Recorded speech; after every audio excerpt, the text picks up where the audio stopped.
chance, I swear I've broken YouTube's replay button watching. Promise me you're not gonna leave this video to find this clip and replay it 10 times after I finish playing it. Or I probably Pinky will. promise? Oh my god. Oh my god. What?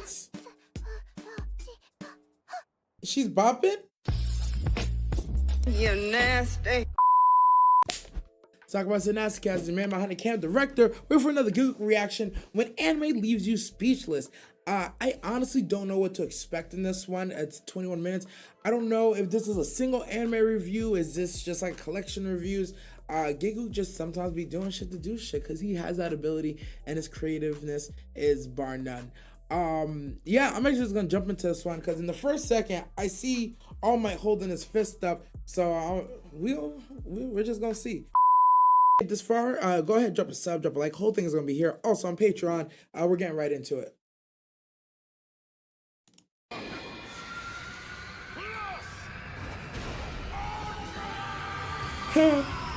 When we think of iconic anime moments, we think of I stuff love like, little yo, stuff like that that. was so high, or Hell yeah. that was so sad, or damn, that was so shocking. But when you watch enough anime, you start to notice familiar patterns in the premise, the stories, and definitely the moments that define them. A big climactic Fair. fight, a plot twist you don't see coming, a sad death of a character. There are so many great moments like these that are extremely powerful in their own ways, Luigi but isn't something Britannia. you generally haven't seen before. Yes, Demon Slayer episode 18 is absolutely hype, but so are a lot of other beautifully animated high-intensity fight scenes. But sometimes Facts. there's a moment in an anime that just sticks out for me for different reasons. Some may even say that they hit different. Hit Diffie. I said it.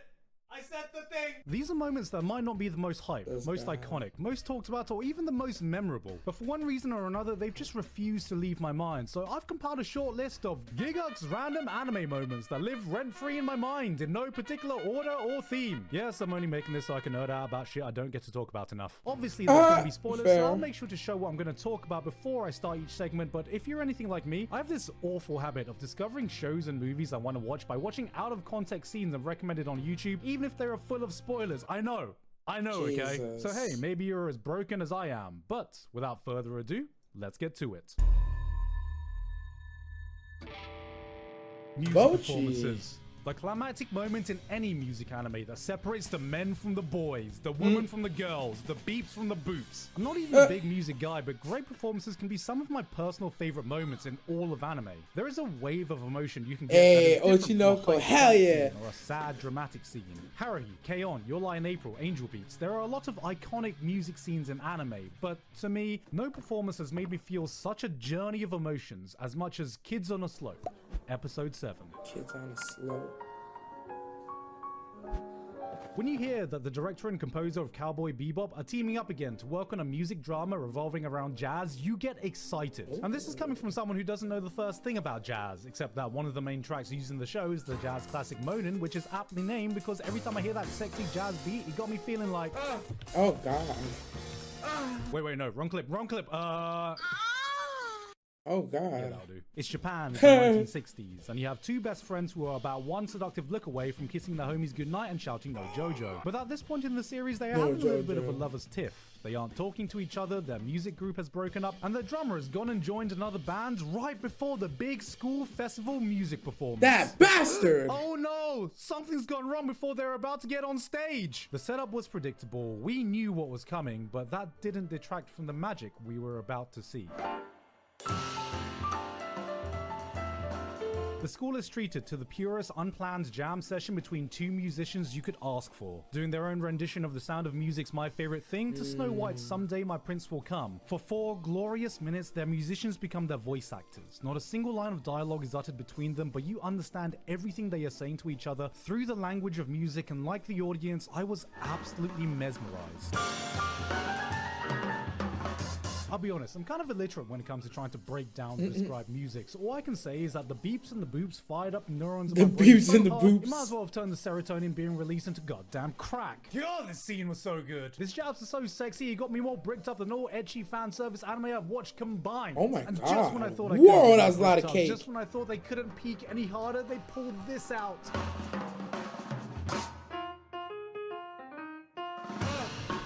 In my mind, too many anime feel the need to talk over their performances, to tell you exactly what the characters are thinking, to tell you exactly what you should be feeling. And the beauty of this scene is that they just let the music do the talking. From the perfectly accurate animation, to the callback to previous songs, to the character developments you see on stage, to the emotions this made me feel. This scene is a fucking masterpiece and my all-time favorite music performance I've ever seen in an anime.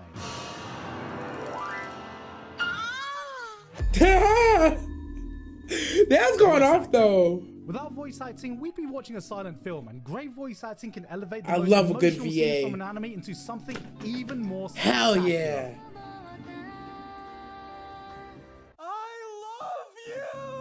Or we can break it. There have been so many amazing moments of voice acting that I've seen in anime, I can't even come close to listing them all. From the serious to the sad, hype to emotional, to performances that are downright spellbinding, like Restless Vagrant. You idiot. We'll just steal off the miners. Now clearly, the art of voice acting peaked here, but that's a video game. Amazing voice acting features in some of the most iconic scenes in all of anime. So it's incredible that the first thing that comes to mind when I think of a single voice acting scene that dropped my jaw to the floor is not from this, or this, but from a slightly above average studio trigger show that no one bloody remembers. When supernatural battles become commonplace. What? Jirai here is a Chinibyo. What does that mean? He's an Chinibyo? edgy try-hard fuckboy. Think of every overplayed trope every bland isekai protagonist thinks makes them badass. Having a special power, possessing some super secret knowledge that only they know that makes them better than everyone. Basically everything that Sid from Eminence in the Shadow tries to be without a shred of self-awareness. That's this guy here, and Hakuto has had enough. So you have chosen death. Think of everything you've ever wanted to scream and shout at every edgy, too cool for school teenager you've met, and that's where Hakuto is. Give it because to him. for 2 unstopping, uncut, unfiltered minutes, she just unloads. I want to see this.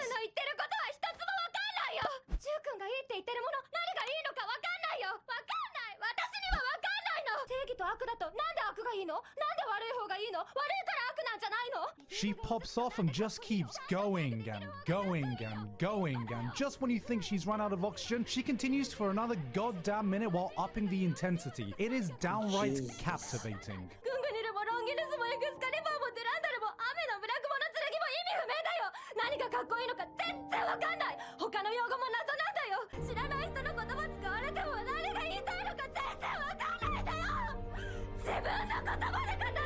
The most amazing thing about this is that it was rumored to be done in one take. The voice actress Saori Hayami had one shot, one opportunity, and she took it. Mom spaghetti. I was about to say, okay, B-Rabbit. How she nailed this on one take and left everyone in the recording booth in silence. And honestly, I can't blame them, because I think I'd realize soon that I just witnessed one of the best voice acting moments in history.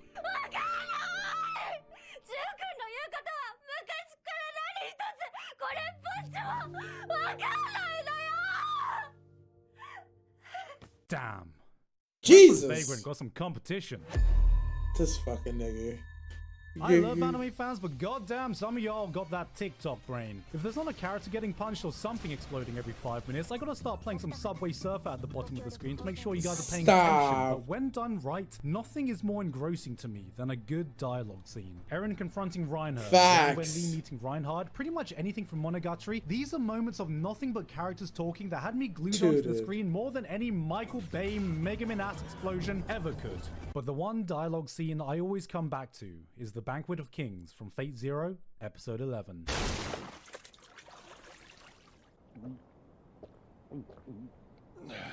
Alright, pause. Now I know this is less a scene and more an entire bloody episode, but that's how gripping it is. I've watched this subbed, I've watched this dubbed, I've watched this goddamn raw, and I'm still from minute 1 to minute 20. And no, it's not because I get another chance to explain Fate. Alright, so let me explain Fate. What is it, Kat? We've got a battle royale to the death going on, where there can only be one victor out of 7 teams that comprise of 7 mages who are paired up with a hero either from legend or real world history. Can't believe I'm fucking doing this again. Now at this point, we are well into this battle royale. People have died, battles have already been fought, every team is at each other's throat. Then, out of nowhere, one of the heroes busts through the enemy stronghold, turns up at their doorstep, faces off with them, and he's like, Dying the life of a true Brexit geezer. Rev up the Bugatti, pop down, have a couple pints with the lads. That's right. No swords, no fights. What proceeds to happen is a whole episode of 3 of the heroes sitting around in a circle drinking and talking.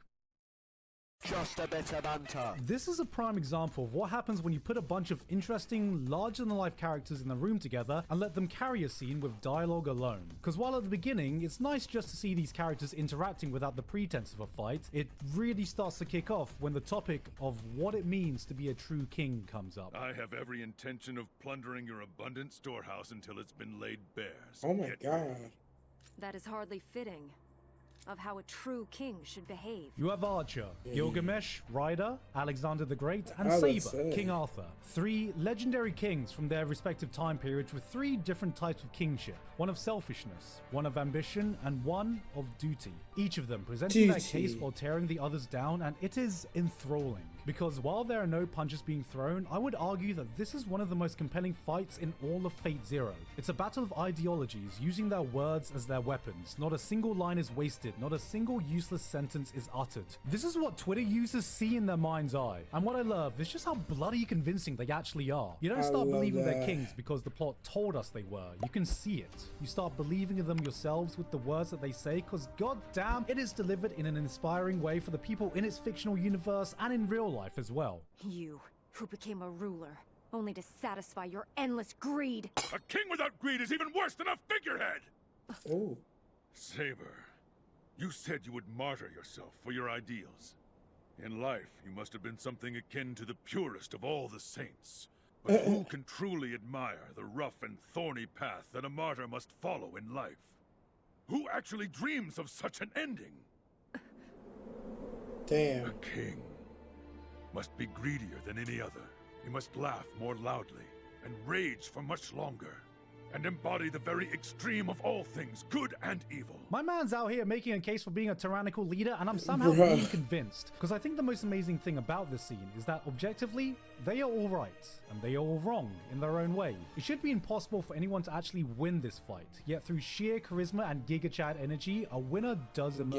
Giga Through his words and energy. actions, Ryder is able to shake Saber's ideology to her core. His words cut deeper than any sword ever could, and if that wasn't enough, he ends things off with a demonstration that shows her what his kingship means. And he uses his noble phantasm, essentially his ult, don't worry about it, a move you should really not be revealing to your enemies willy-nilly just to prove a goddamn point. Oh, it was so Jesus. worth it. This was the most epic conclusion for one of the most gripping dialogue scenes I've experienced from an anime. No matter who would eventually go on to win the Holy Grail War, ultimately Ryder won over our hearts in this scene, which was oh so on point for this legendary character. My bond with them is my greatest treasure, my path to kingship, the ultimate noble phantasm that I possess. And then flexes his greatest God. move. His noble phantasm is the friends he made along the way. Oh my god, it's the One Piece. Alright, that was a really long segment, so you know what? Anime dances. There's been a lot of iconic anime dances Oh, throughout the God. years. Hara Yukai if you're in my generation, Chica Dance if you're a goddamn Zoomer, Jujutsu Kaisen ZD if you're on TikTok, JoJo's Torture Dance if you're on Grindr, but out of everything, Whoa. there's been one dance I swear I've broken YouTube's replay button watching. Shirobako episode 16. Alright, so you gotta promise me. Shirobako. Promise me you're Oh my not gonna God. leave this video to find this clip and replay it 10 times after I finish playing it. Alright, We promise? I probably Pinky will. promise? I trust you, I 'cause can't do that. otherwise I'm gonna tell your mum. I swear Don't I'm gonna trust tell me. her you're a little liar, pants on fire. Tell her. Play the clip.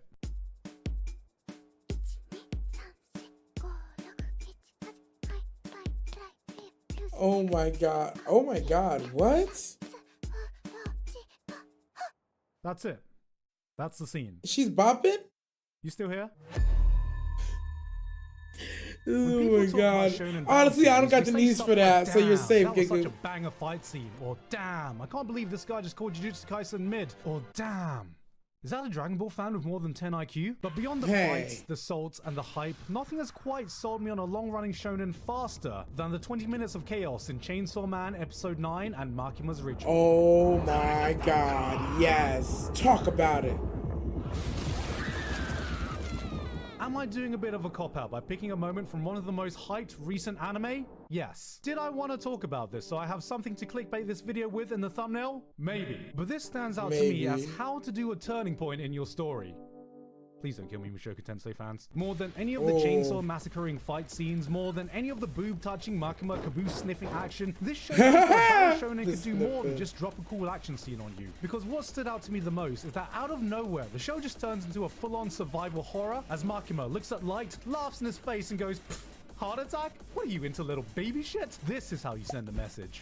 What gets me about this entire sequence is just the sheer emotional whiplash after everything that's been built up. We had 7 episodes establishing your usual shonen affair, then in just 1 episode you realize, oh, the people I thought were safe are definitely not. These villains are way more terrifying than I ever gave them credit for. Then the series doesn't even give us 5 minutes to process that before throwing a fat Uno reverse card in our face. You feel a sense of eerie dread for the bad guys that does a better job than 90% of horror anime have ever done. The direction, the music, her unsettlingly calm demeanor, the fact that these people can sense that they're about to die a violent death before they do is a fucking horrifying thought. And after everything is said and done, you're like, wait, should I be more terrified of the good guys or the bad guys here?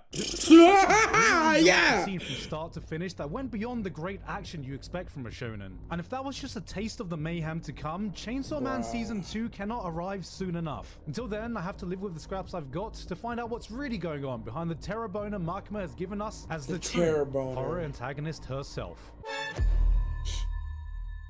Who put her Flowers of Evil was an anime that looked like this. Look at this dude. This was a show that took some creative decisions with its art style and aesthetics, and when it aired in 2013, the internet destroyed it. Meme after meme, screenshot after screenshot, it got clowned on into obscurity, but now that time has passed, I think people are starting to realize that we didn't really give it a fair chance. Sure, sometimes the visuals look so bloody ridiculous that it looks more like a comedy than a thriller, but behind all that there is a truly amazing story being told. This is supposed to be a thriller? One that explores the darkest parts of our human emotions that we bury behind the public mask we wear. And there's one scene that has always stuck out to me in this series that everyone had already written off. Flowers of Evil, Episode 7. Takao Kasuga starts the series as someone who believes he is different to everyone because that's the person he wants to be. Pretending to enjoy obscure poetry, being an all-around edgy twat. He's not like other boys. There are 2 wolves inside of him. But when a complicated girl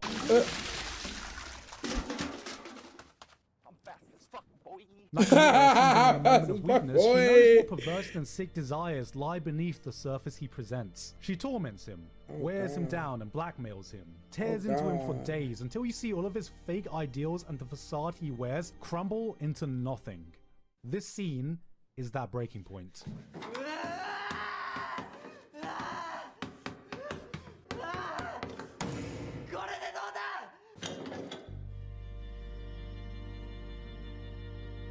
We see him proceed to completely wreck the classroom in an explosion of catharsis as he embraces who he really is. With a sheer, visceral display of emotions, it is almost chilling, watching this manic destruction of their classroom as every layer of his old persona is peeled off one by one. This was the moment where I fully understood the creative vision. That semi-realistic, uncanny look on top of the eerie, unnerving music left me with a symphony of conflicting emotions few anime are able to make me feel. It was equal parts unsettling as it was beautiful. That final shot of the circle of chaos they created is an image that's etched into my mind. Just them laying there. 2 messed up teenagers in a room matching how fucked up things are in their head. This was then I understood. This was why the show looked like this. This was what Aku no Hana was meant to be. There was something special here, and it's sad more people didn't give this a chance for a season 2 to be made. Nah, they fucked that room up, boy. Well, damn. There are many moments in anime that get me emotional enough to get the waterworks running. Sad parts that pull at the heartstring until there are no emotions left to wring out. But sometimes I watch a scene that makes me tear up even if there's nothing sad happening on screen. And one of those moments is the running scene from episode 2 of A Place Further Than the Universe.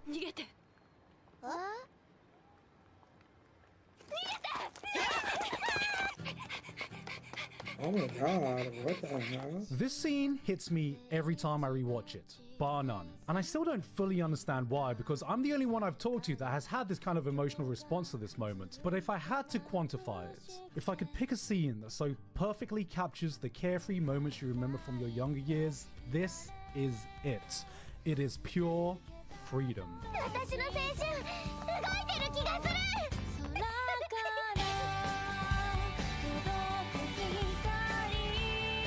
all Hauling have a ass, bro. cherished memory tucked away somewhere of some dumb crap you got up to as a kid. That one random thing you and your mate did on that summer holiday. Getting up to some stupid antics on that one trip you took with your siblings or family. We didn't realize how precious those moments would be, or how fondly we'd look back on them when we were older. And what gets me is this overwhelming feeling that we're seeing one of these precious memories being made right in front of us. 3 girls going out of their comfort zone to go on an adventure and just having the time of their lives doing dumb shit. I will never not adore this moment. Maybe Yo, she a track some of the more star. serious scenes in the series. It might not be the most hype, the most Oh sad, my God, or the they most mom's dramatic chasing moment you can Oh find. my in God, anime, Mom. But it gets me emotional in a way few are ever able to. God, I love this show.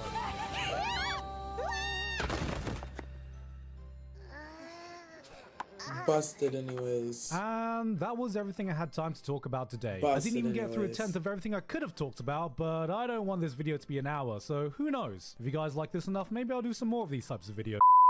As Gigguk when anime leaves you speechless, a very different approach than what he usually does, but all the same, it was dope. I like that he took the time to highlight some underrated series, some series that I would never have heard of or even seen. I like how you use tie-ins to series that we've already seen or familiar with to kind of, you know, make little comparisons to tell you how it might be. The moments he chose were very interesting. I hear a lot of talk of Fate Zero and the universe, and his meme is always trying to explain people what's going on, and I can't even imagine. I think my favorite moment, I'm not gonna lie, I'm definitely biased on this one, was definitely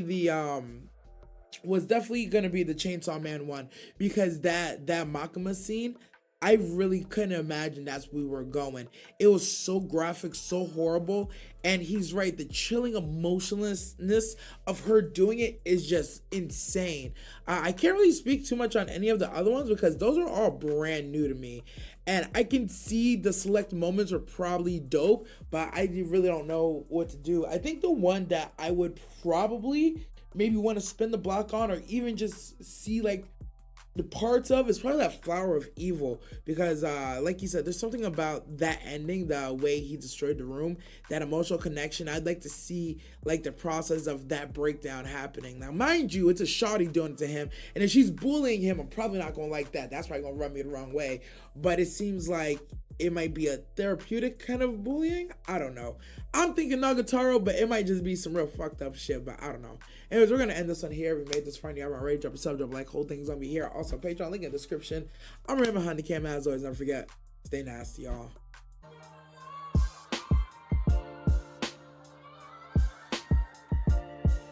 You wanna go? Oh, right, I'm really fucking shaking, bro.